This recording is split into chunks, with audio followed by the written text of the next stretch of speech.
The headers on the websites may look differently, but they all work based on the same principle. First, each header row contains 3 columns where you can add additional elements. To do that, hover over the plus icon, click it and select the element you'd like to add. This could be a button, a language menu, social icons, and more. To delete an element, simply hover over it, click on the 3 dots, and press delete. Still, it's okay to leave the column empty. To change the element's position in the header, drag the handle between the columns. This will work only if the columns contain an element. Next, if you're planning to add several elements to the header, then it may be more convenient for you to place them on separate rows. This way, they won't be stacked in one place, and the site will look neater. You can add a new row to your header in the top left corner of the block. The new row you add will have the same 3 columns where you can add additional elements. Important to note. The maximum number of rows you can have in the header is 4.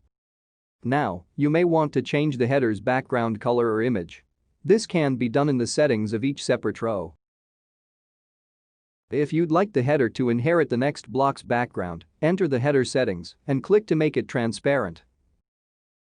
Finally, for the header to stay on top of the page even if the page is scrolled, click to make it sticky.